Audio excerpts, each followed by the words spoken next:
जिला विधिक सेवा प्राधिकरण चंपावत के अध्यक्ष जिला जज कहकशा खान ने अंतर्राष्ट्रीय मानवाधिकार दिवस के अवसर पर लोहाघाट के न्यायिक बंदी गृह में शिविर लगाकर वहां बंद कैदियों की समस्याओं को सुन उनके समाधान के आदेश तहसीलदार विजय गोस्वामी को दिए। जिला जज कहकशा खान ने कहा, जिस तरह हमारे मानवाधिकार होते हैं उसी तरह कैदियों के भी मानवाधिकार होते हैं। जिला जज ने तहसीलदार विजय गोस्वामी को कैदियों को मिलने वाले भोजन और स्वास्थ्य पर अधिक ध्यान देने को कहा। इसके अलावा बीए में पढ़ने वाले छात्र कैदी को पुस्तकें उपलब्ध कराने तथा परीक्षा फॉर्म भरवाने तथा अन्य कैदियों के लिए भी मनोरंजन के साधन साहित्य पुस्तकें उपलब्ध कराने के निर्देश दिए।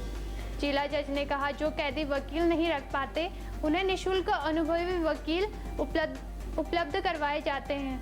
वहीं प्राधिकरण के सचिव हेमंत सिंह राणा ने सभी कैदियों को उनके अधिकारों के बारे में गहनता से जानकारी दी।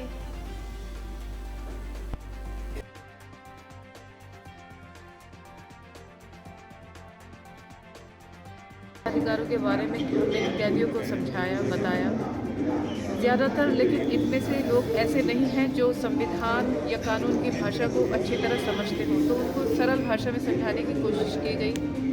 उनको थोड़ा सा ये भी हमने अवगत कराने की कोशिश की कि किस प्रकार के अपराध ऐसे हैं जिनमें अगर वो एक बार पकड़े जाते हैं तो ज़मानत होना भी मुश्किल है और सज़ा हो जाती है तो माफ़ी भी नहीं मिल पाती, जैसे एनडीपीएस के अपराध, रेप के अपराध या दहेज हत्या के अपराध।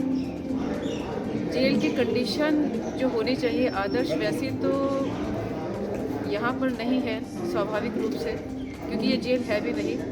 अंग्रेज़ों के ज़माने का शायद 1926 से लॉकअप उन्होंने बनाया था और उसी को एक अस्थायी जेल के रूप में इस्तेमाल किया जा रहा है। तो मैं जब भी यहाँ आती हूँ जेल विजिट पर, और आज भी, तो अंदर घुसते ही जो पुराने वाला पोर्शन है वो बहुत अच्छे हालात में नहीं है। अच्छे क्या, वो मानवीय दृष्टिकोण से मनुष्य के रहने वाले हालात में नहीं है। उसे देखकर मुझे बहुत तकलीफ होती है। मैंने और डीएम साहब ने काफ़ी आपस में इस पर विचार विमर्श किया, काफ़ी हमने कोशिश की। डीएम साहब का बहुत बड़ा सहयोग रहा कि उन्होंने एक नया पोर्शन ये वाला जिस प्रमाइसिस में आज हम बैठे हुए कैद कर रहे थे, इसको तैयार अपने सामने, कुछ पिछले वाले डीएम साहब के सामने तैयार हुआ, लेकिन इसको पूरा शिफ्ट उन्होंने किया। इसमें पुरुष कैदी स्थानांतरित हो गए हैं, महिला कैदी अभी पुराने वाले में रहती हैं। तो उसके लिए भी उन्होंने हमें आश्वासन दिया है कि उसका जितना भी काम छोटा मोटा वो करा सकते हैं मरम्मत का, कम से कम उसे करा के इस लायक कर देंगे कि वो थोड़ा रहने लायक हो जाए। नई जेल चंपावत में अभी बनी नहीं है और उसके लिए एक रस्साकशी शायद चल रही है सरकार में, शासन में और प्रशासन में, लोगों में। ज़मीन के चुनाव के ऊपर कुछ विवाद है, वो बन जाए तो हालात बेहतर होंगे।